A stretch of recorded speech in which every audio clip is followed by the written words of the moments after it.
Gracias, presidenta. Muchas gracias, señora Cebrián, por su comparecencia hoy.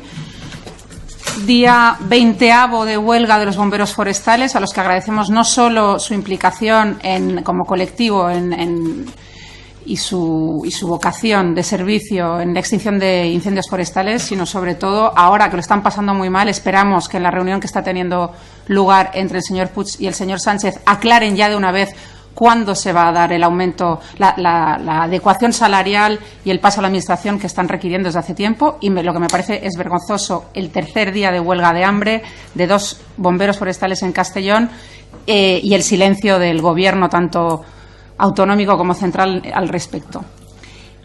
Respecto a todo lo que nos cuenta hoy y la descripción no solo de cómo se ha llevado a cabo todo el análisis de los incendios que han tenido lugar este año y también las líneas de las principales, las 7 líneas en la estrategia de prevención, nos faltan, sin embargo, explicaciones respecto a la que es la política amplia forestal del Consell, porque hay cuestiones que siguen en el tintero y para las que seguimos sin tener respuesta.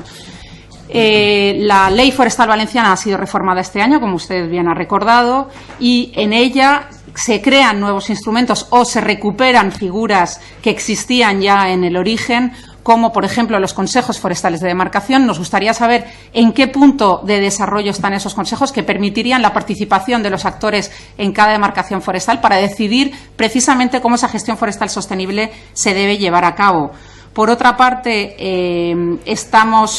seguimos sin fijar criterios básicos para la tramitación administrativa para la recuperación de suelo agrario en suelo forestal, y uno de los instrumentos fundamentales, que son los planes de ordenación de los recursos forestales, para los que ha habido compromiso por parte de los grupos parlamentarios que sostienen al Consell desde el principio de esta legislatura para que acaben de ser redactados, no han sido redactados todavía. Nos parece un fallo enorme que durante estos 3 años no se haya recuperado la redacción de los 11 planes de ordenación de recursos forestales que quedaban por redactar, ya que son un instrumento básico en la ejecución y, sobre todo, en la gestión.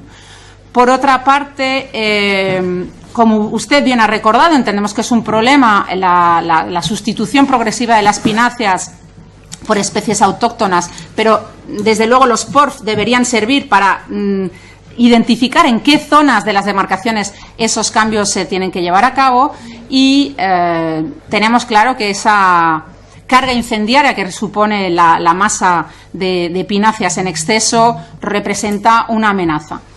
Una de las cuestiones que queda en el aire todavía, y es que la ley forestal crea el Fondo Valenciano, el Fondo Ambiental Valenciano. La cuestión es cómo se va a financiar ese fondo. Nosotros, como usted sabe, hemos requerido al Consell una mayor atención presupuestaria para este año, para su consellería, porque consideramos que la dotación presupuestaria que se ha dado hasta ahora es insuficiente para abordar la ingente cantidad de amenazas y de retos que tiene usted frente en el trabajo del día a día, pero está claro que la gestión forestal sostenible requiere una cuantía enorme. Y lo que nosotros planteamos es que no podemos esperar a que sea Madrid la que decida la imposición del céntimo forestal o cualquier otra herramienta financiera para dotar del presupuesto necesario a la gestión de nuestros montes. Entonces, nos preguntamos si ustedes están afrontando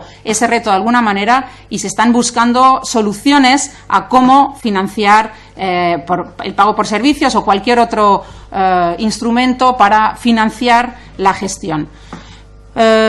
Otra de las cuestiones fundamentales es, usted hablaba del 1,5 millones de euros que se ha destinado a la redacción de planes locales de prevención de incendios. Nos quedan, además, los planes de prevención de incendios en los parques naturales, que nos parece la prioridad número 1, que en nuestros espacios naturales todavía no tengan todos los planes de prevención.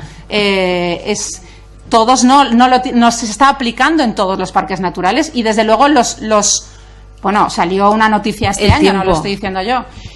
Y el de Peñagolosa, por ejemplo, no lo tenía. Ya, un minuto ya, señora Beatriz Gasco. Vale, y los planes locales, entonces. Muchas gracias. Pareció, hemos